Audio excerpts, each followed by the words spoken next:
What's good, King Ganda? It's your boy O'Shea Duke Jackson, back at it again with another episode here on the channel. And today I have a really special guest, a good buddy of mine, a good friend of mine here in the Pan-African world. I'll let her explain who she is. Yes, hello everybody. I am Gina Ifoe, the one and only African superstar, award-winning African superstar located in Accra, Ghana. So thank you so much for having me on King Ghana. This is one of my favorite channels. You guys will see me in the comments all the time. Great content. Well done to you guys. All right. Well, thank you so much. Editors, give her a round of applause. And that means a lot coming from this young lady. Can you hear me pretty good, by the way? Yeah. You know, you got all that high quality, equipment over there. I'm sorry guys, I don't have the fancy mic and the white man tried to hold me back, but he wasn't successful. So anyways, you're in Ghana. I'm in Uganda, so we're both American citizens. You also have a dual citizenship, I believe, in Britain. And you've been going to when I moved here briefly in 2020, I believe you're on your way to Ghana at that point. Yes. So before we kind of get into what's going on right now, because you're one of the early adopters of Ghana, I know you've been to other places in Africa. What were those countries, and what made you want to go to Ghana, in comparison to the other places that you had visited? Yes, I've currently total been to 6 countries here on the continent. I've also visited Nigeria, Egypt, Kenya, Tanzania, and South Africa. And for me, Ghana was the most welcoming place, out of all the places. And I had a lot of relationship with the Ghanaian community even before I moved here, because I was fraternizing with them in the US, and then ultimately when I moved to the UK. So coming here, I was quite familiar with the culture, the way of life, the food, the music, and it just really fit. In addition to, there were a lot of things I was looking for on the continent, such as the climate. I really like warm weather. In West Africa, this is like the warmest part of the continent. And at that time, there really weren't a lot of foreigners here, so you got to be a part of the Black majority, which was very important to me, because coming from the West, we're dealing with a lot of racial things and being classed as minorities. And I was really fed up with that. So I wanted to be in a place where I didn't actually see a lot of foreigners, but obviously the face of Accra, at least in Ghana, is changing quite dramatically. Post the year of return, that's when a lot of the diaspora and a lot of foreigners begin to, get interest in the continent, especially Ghana, because there was a special campaign, a tourism campaign that invited the diaspora. And that has also attracted other foreigners to come here and see what's going on in Ghana because of all of the hype. So all of that happened 2019. And now there's a huge influx of foreigners, even non-Black foreigners, here in Accra currently. So that's the situation. Okay, so let me kind of you make a really good point to say that it was a Black majority, and you felt really good to be a part of that in comparison to being, in a minority, especially in the UK. And then, obviously you lived in Ohio, so Absolutely. There was a lot of Blacks in Ohio, Absolutely. Right? UK Absolutely. definitely is, a lot of it's not a lot of Blacks there. But you said the face of Ghana has changed when it came to non-Blacks. What are what specific non-Blacks are you seeing in Ghana, and why do you think that they are there? Well, I mean, there's a myriad of reasons. Some of them are obviously in marital relationships with Ghanaians. Ghanaians have migrated all over the world, and there's quite a substantial amount of them in America, also across Europe. So they are bringing home their spouses or their children. That's one of the cases. There are also others that are coming as opportunists. They see all the attention that's coming here to Ghana, and they want to capitalize. So, and there's actually been videos on TikTok and things like that of non-Black people inviting their peers to come to Ghana, come to the continent, and, begin to do business and begin to set up shop. I mean, we know some of the challenges, especially going on in America with the gun violence being at the worst it's ever been, the racial climate, the cost of living, among, other issues. So a lot of, citizens are looking to the international community and finding that it's suitable for them to come here to the continent. In addition to, we can't negate the obsession that these folks have with our people. And so I believe there's also a bit of curiosity that's making them want to find out why, so many of the diaspora are talking about the continent, migrating here and whatnot. And definitely also trying to prevent the communication of the diaspora with continentals about what's been going on abroad, because here the media does not communicate a lot of the reality of what's happening abroad.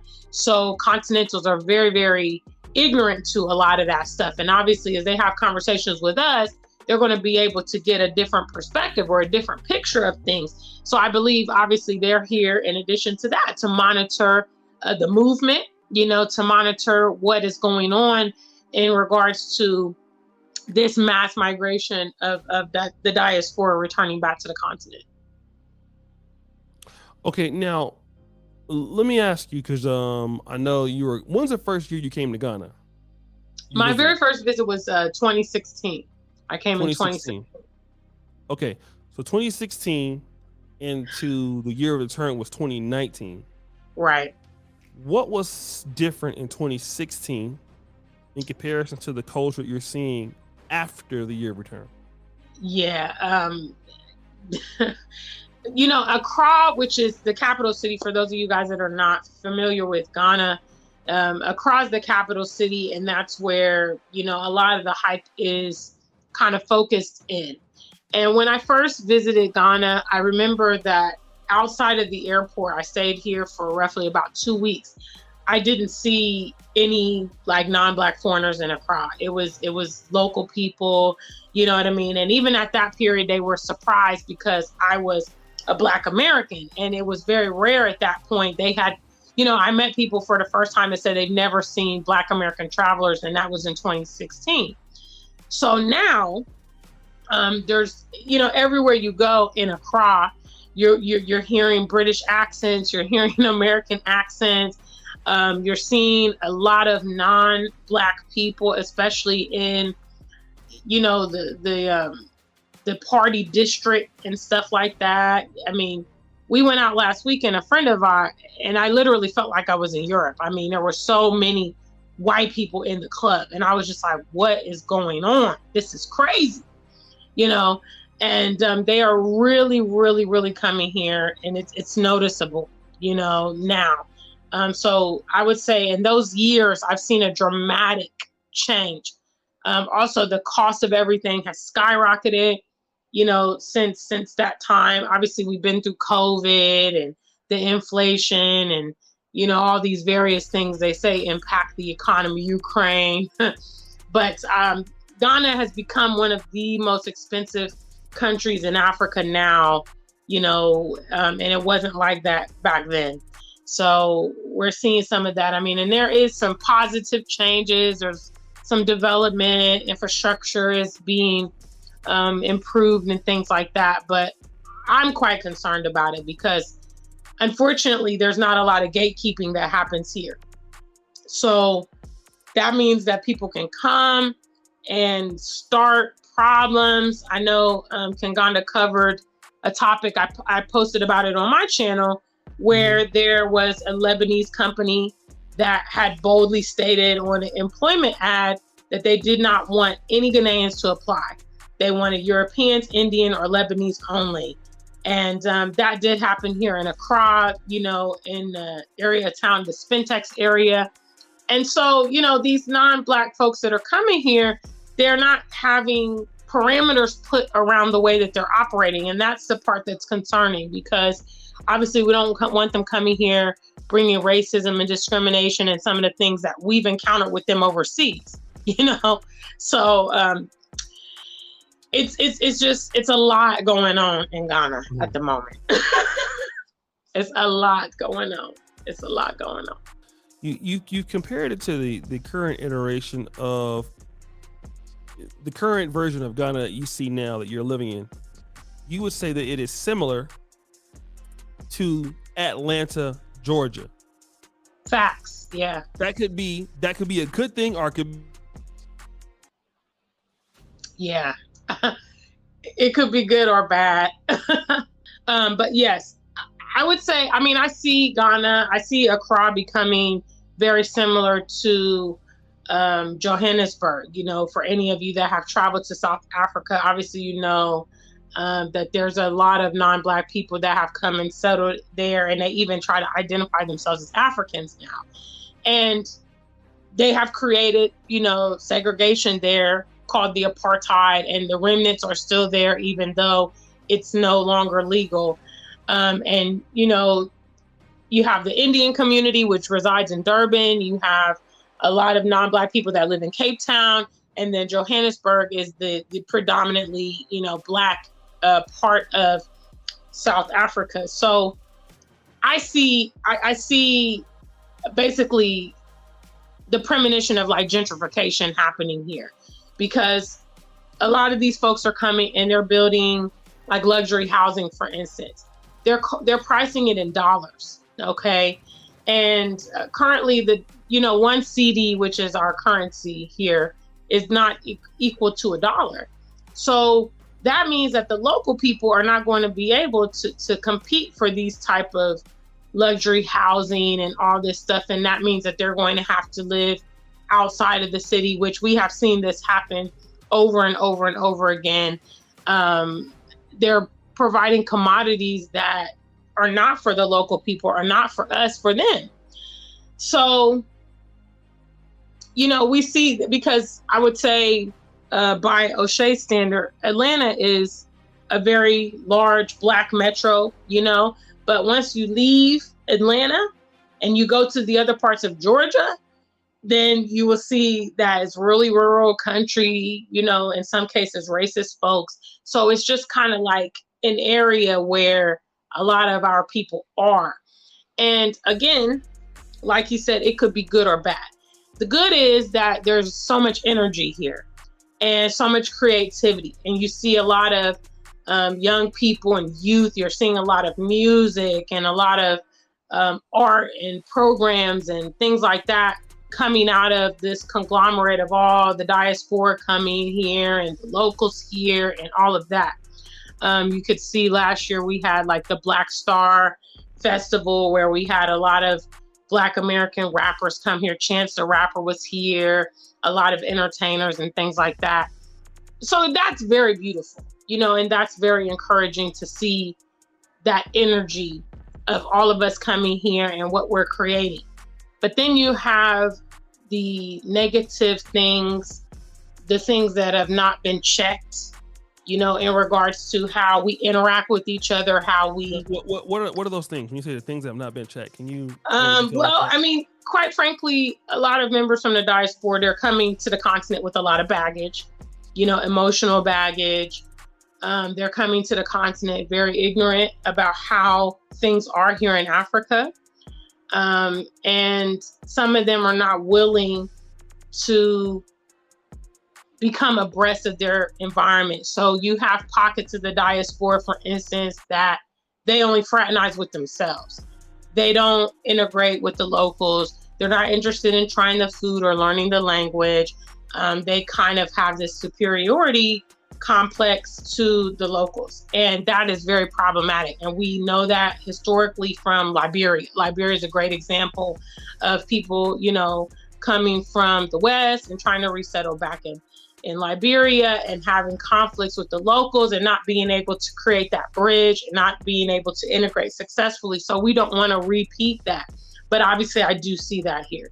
You know, I see there are some people that they've now been here for a year or two, and they're no more knowledgeable about the world around them than they were when they came, because they're in a bubble.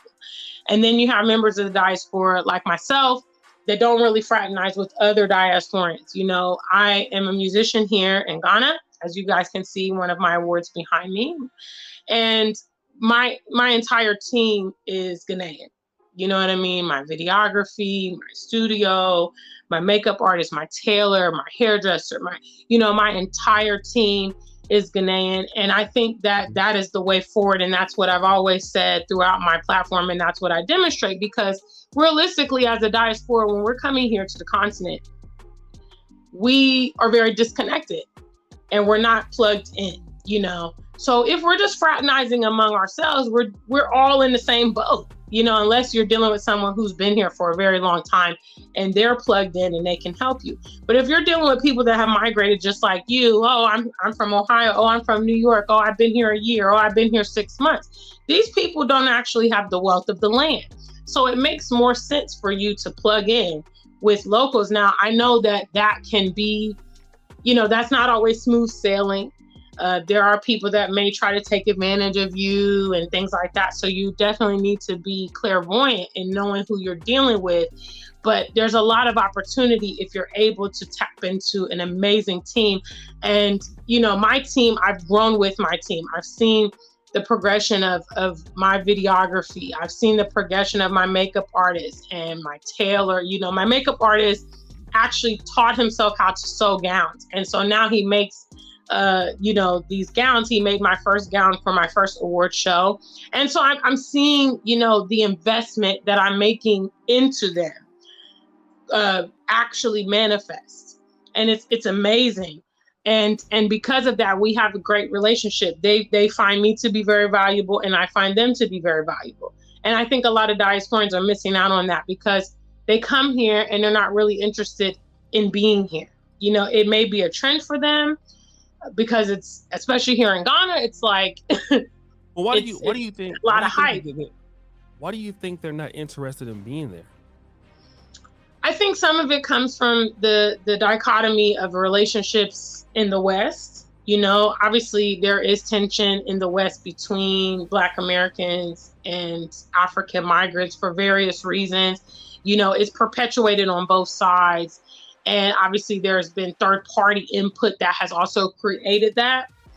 And so I think some people come from the West with those ideologies. If they've had bad interactions or little to no interactions in the West with these folks, when they come here, they're only thinking that's an extension.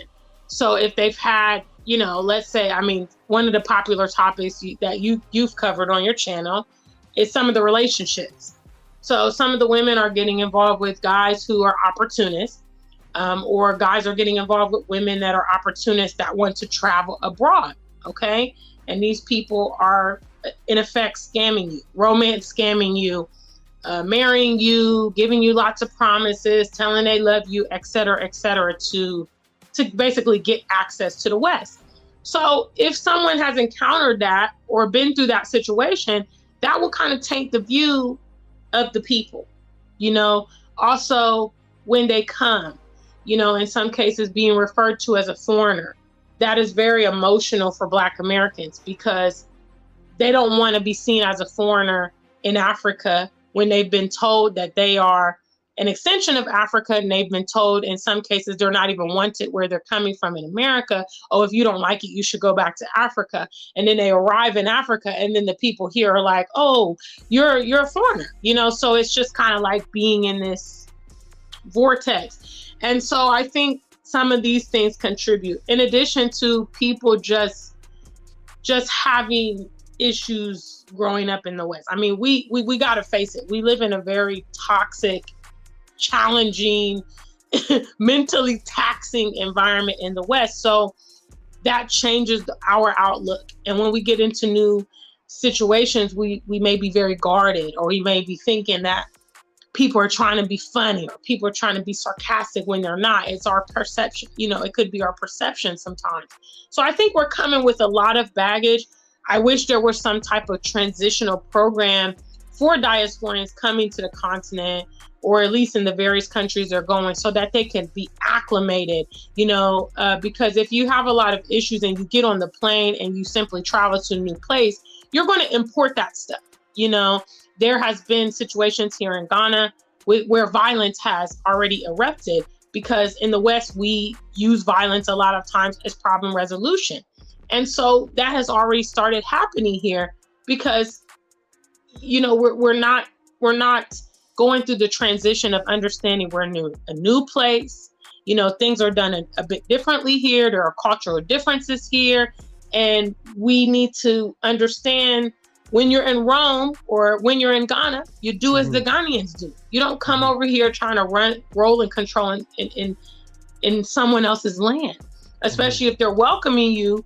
You take the welcoming and you try to plug in and be effective as you can. But we come over here with this concept of, I'm going to just fix everything. And these Africans don't know what they're doing. And it's quite disrespectful, actually. But so what you feel is that when it comes from the diaspora, our group, that we are more likely to feel we are better than local Africans or better than Ghanaians.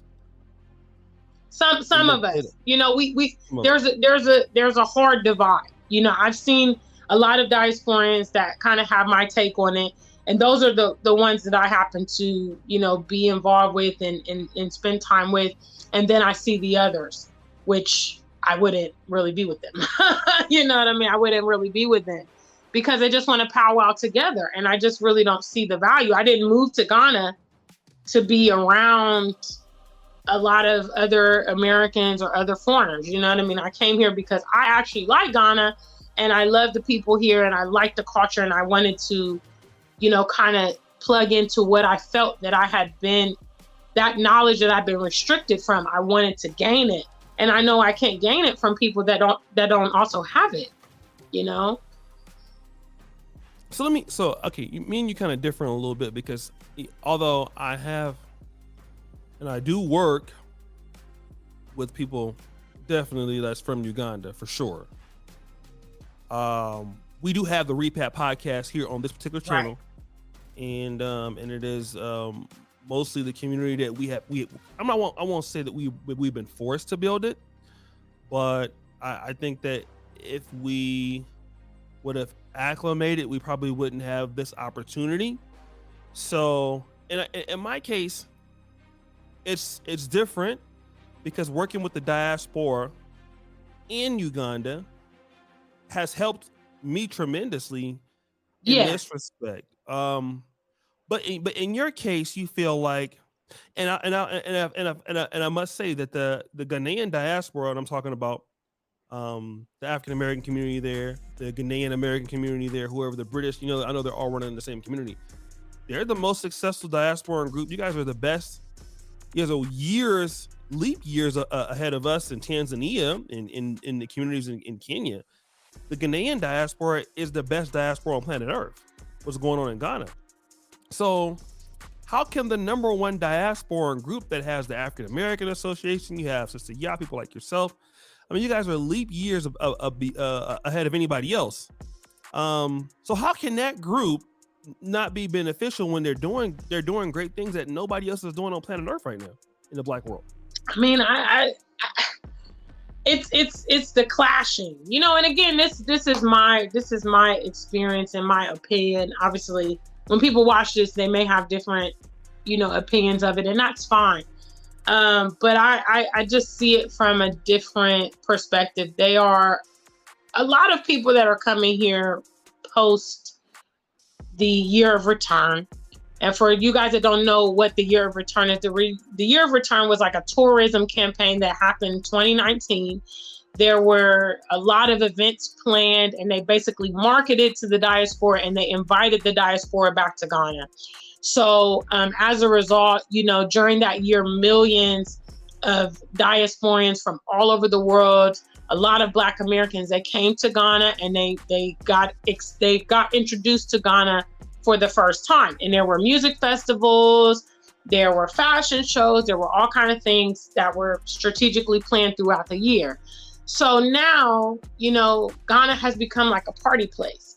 And a lot of the people that are coming, they're not coming, to reconnect. They're coming because it's now the hot spot. It's like the new Dubai. Everybody wants to go, and there are music festivals and parties. And December is one of the busiest months here, when a lot of the folks come back during the holidays and stuff like that. And, that's what I see it because, and also when it's time for the work to get done, projects to get done or things like that, the support is not there, so that's also evident to the fact of, are people really here for the right reasons? Are they really here because they want to grow and develop Ghana and things like that? Or they just want to come because it's trendy? And you also have a lot of the diasporians that unfortunately are not having longevity. They have come for a month or two, 6 months, maybe a year, and they just couldn't hack it, for one reason or another. So these things are also evident of, is this a life decision for you? Or what are your long-term goals? Or is it just a trendy move to say, oh yeah, I've been to Ghana and that kind of thing? Or you just want to go and see what the hype is about and all of that. So, it's interesting to be here, and I look forward to you coming. O'Shea's been saying he's coming to see me here in Ghana since 2020. Yes, family. Yes, it's now been 3 good years, and he's supposed to be here, and he's not here yet. We're definitely gonna be there, sister. So, he's been telling me that. Back to the camera. No, I am coming. But let me also just talk about this because people believe that I have some kind of vendetta against West Africa. Or I think it's because you've said it before, O'Shea. I think you've grown a bit since then, but yeah, you didn't used to be very interested at all. No, but you have visited Nigeria so far. Yeah, Nigeria. Been to Nigeria. I don't have any vendetta against any part of Africa, but I don't know people believe that I have a vendetta against certain countries. I was the one problem that I have with that whole Cape Coast, like showing people where they got sold and charge them to see it. That has always been a problem for me. So I will say that's the only real issue that I still do. But outside of that, I don't have any issue against anybody from Ghana or Nigeria or whatever. Just that slavery tourism thing for me has always been an issue. Yeah, I've actually never been there, and I don't actually patronize any of that nonsense because I'm like, so I've never been to any of those sites, and I think they're ridiculous. I mean, why they've not been demolished, but living here and seeing the nature of the people and like their perspective is very interesting, because whereas we have extremely strong perspectives about race relations, and we have, the trauma associated with those things happening to maybe even some of our family members and things like that coming from the West, the folks here on the continent, I mean, it's like they do not have that same emotional connection. You know what I mean? And in some cases, you'll talk to them and they're just like, yeah, but, we have to move past it and it's in the past. And, they do not have that same venom that we have.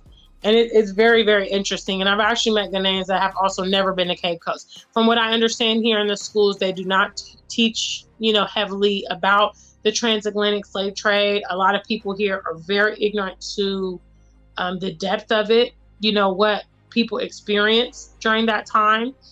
And, I know it's deliberate because the people that were in control of the education here in Ghana when Ghana was colonized was the British.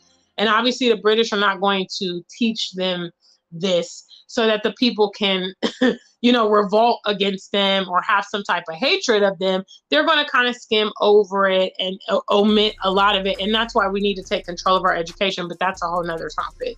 So yes, continentals, they have a totally different perspective on race altogether, and because they don't, historically, they have not lived with these people. Now they're here in their lands and they're going to start to see a lot more of their nature.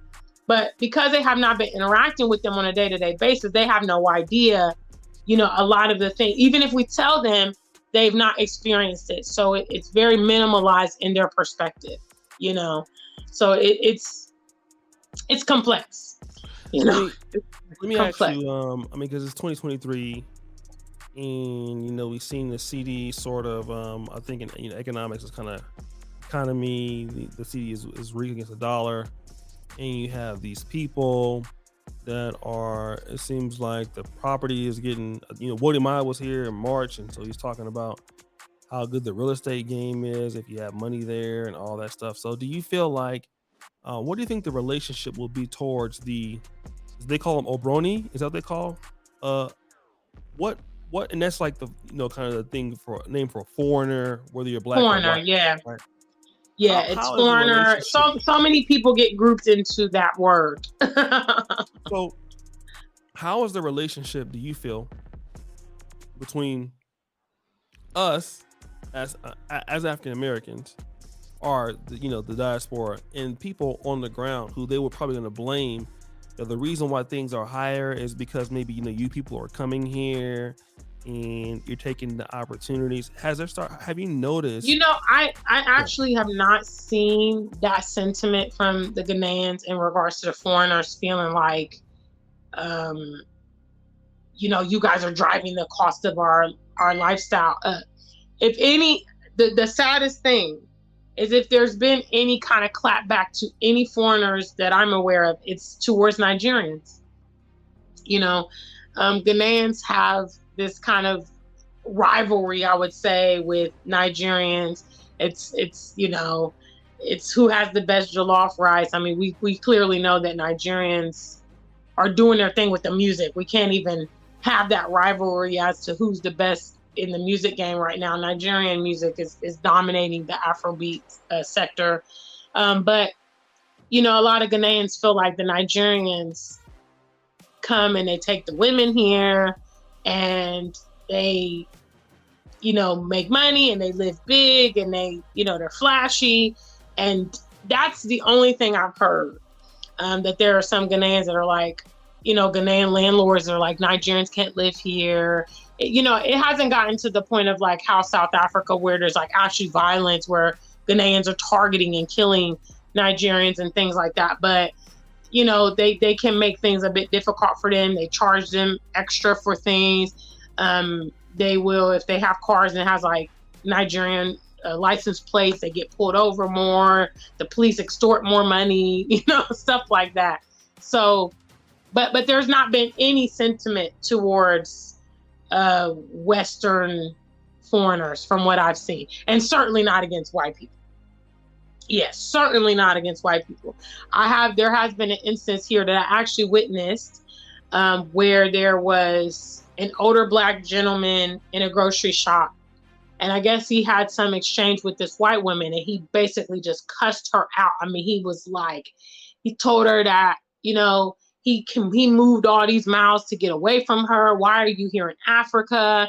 And, these Africans, they don't know about you people, but he reamed into her for like 15 minutes. He just cussed her out. I was in the shop when it happened. And so, I feel that like perhaps, I wouldn't even say like the British diaspora, but the Black American diaspora has very strong feelings of the race. And so when they see the white folks here, they are pissed about it. They're unhappy about it, and they voice it. But it's not synonymous with how the locals are excited to have these foreigners. They're excited to fraternize with white folks. They're curious about them. They think that they have money, and they have some kind of implied value of being close to them or interacting with them, and that's what I'm seeing from them. Okay. Well, you have given us details. I mean, there are a lot of African American, like, are we starting to see African American club promoters in Atlanta now? Are we starting to see restaurants? I know there's one from St. Louis. I know that some have started restaurants. I know that there's a brother who has a restaurant called Jerk Soul. I think he's from the East Coast area. I know there's some British Ghanaians that started like a fish and chip shop, and apparently that's doing really well. I don't know if there's any night spots currently that they own. I think if anything, they're doing a lot of the restaurant thing. And they will do events. They can do events, parties here and there, or things like that. But in terms of like facilities. I'm not aware of the diaspora, but they should. If you're in a position to do that here, I would recommend that you do that here.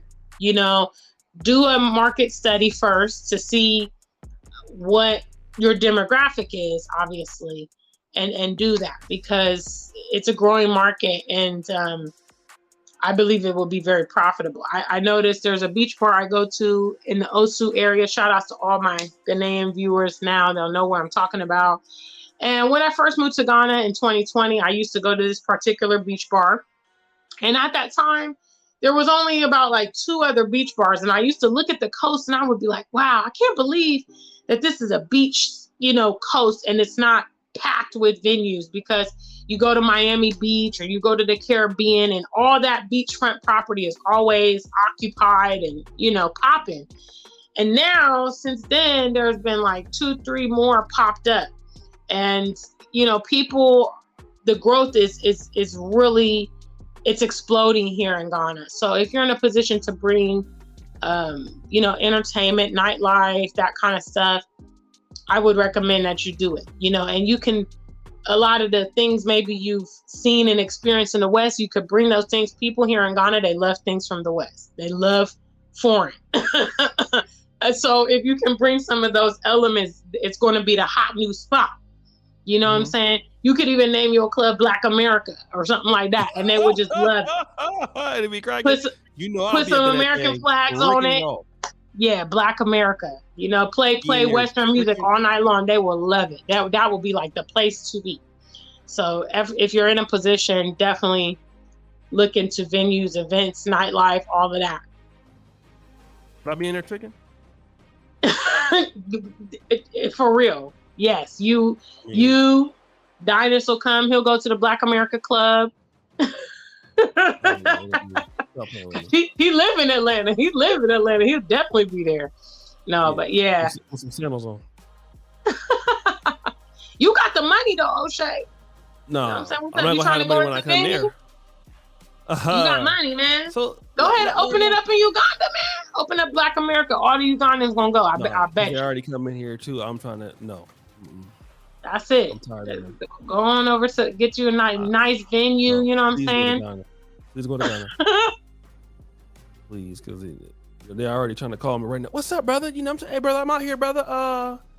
That's what I'm saying. You need to come. Yeah, if you come over here, you'll be happy. You'll plug in with those bougie diasporan people, and yes, you went to HBCU. You know them folks, like your classmates. That's them. No, that's them. I'm good. I'm over here. I'm good over here.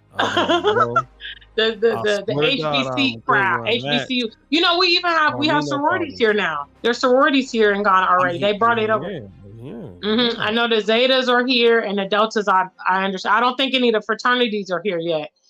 But yeah, they've already started their Ghana chapters here. Yeah, they need this, whatever they trying to do. I need to keep it over there, because please don't bring it over here, because I'm tired of y'all. I really don't have time for y'all. I'm so serious. But anyways, let them know. For anybody who wants to, contact you. I mean, yes. Your YouTube channel. I know you do consultations. Let them know what's up. Yeah, I have a myriad of things that I offer, but if you're interested in my content, you can find me here on YouTube under The African Superstar Black. I have TikTok, I have Facebook, I have Instagram. My email is africansuperstar@gmail.com, African with a K, africansuperstar@gmail.com. I do offer land consultations of traveling here. I offer mentorship. I also have a website, theafricansuperstar.com, where I sell logo merchandise. So, we do a lot. And then obviously I do have the music. You can find me on all the streaming sites, Spotify, Amazon. And if you're interested in my exclusive EPs that have tracks that are not on the streaming sites, you can find that at bandcamp.com, BANDCAMP.com. And I am the one and only African Superstar. So if you Google me, I come up. I'm number one on the search engines, so I'm not difficult to find. So please do connect with me. And if you are here in Ghana, you may not see me, but but you can always reach out, and I'll give you a welcome and maybe help you with some of your questions, or you can get a consultation to better suit your trip. So. All right. Well, guys, thank you so much. Subscribe to the African Superstar below. We got another one coming right after this. I gotta pay though, so you know she gotta get her money. But, guys, make sure you subscribe there. We're out.